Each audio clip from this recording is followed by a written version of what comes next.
And this is an after-action report of today's session, and I'm looking at the two most interesting targets of today's session, and this really shows that a rifle that is not tuned correctly with either one or more of these elements can really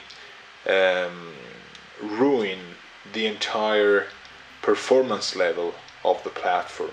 This is the 9 meters target with what you'll recognize is the best 3 shots pattern that I had with what I discovered later to be the rifle completely untuned in terms of motor height. So this was no hop-up, 9 meters with the motor height set incorrectly, and who knows what other elements are wrong after my gearbox disassembly. But still, the rifle shoots.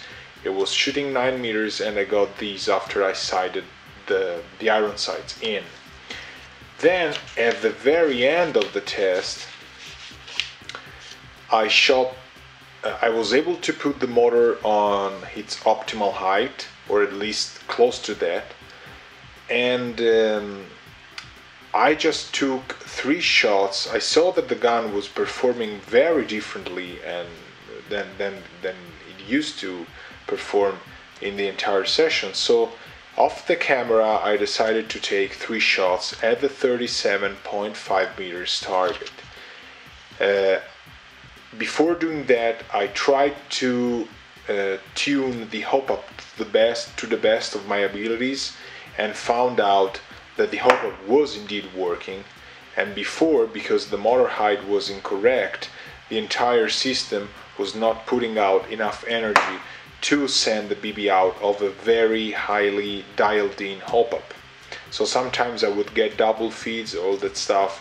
BBs were literally almost falling out of the barrel. Not just like that, but like 5 meters, 10 meters, and they would drop because of that energy loss. So I dialed in the optimal or close to optimal hop-up, fired 3 additional shots at the 37.5 meters, and what I find out is I have to get my camera back to report what happened, because while this is the 9 meters target with the fully untuned rifle, if you remember, I couldn't hit the target, the entire A4 paper at 37.5 meters with the gun, with the rifle in its stock untuned stage. But when I got things right, this is what happens. This is the 37.5 meters target after I set the motor height to a correct position and dial in a fair good amount of hop-up according to the BB weight and stuff. This is 9 meters fully untuned.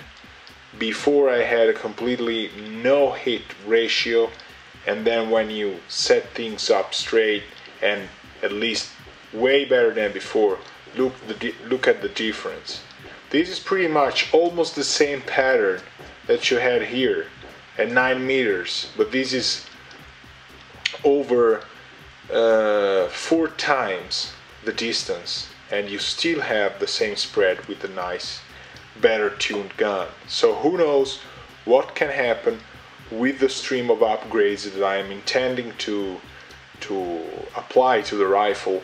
This is living proof that ballistics, and even if not related to real steel firearms or stuff, are all scaled down, but these things are not magic or anything. They're physics, applied mathematics, so basically physics and dynamics and all that stuff, mechanics, you name it. These are all things that you can work on and get your rifle to improve as well. So there would be no point in playing with the rifle that had the previous performance, because 37.5 meters was impossible to hit an F4 target. So I'm saying probably a man-sized target was impossible to hit. And look at this.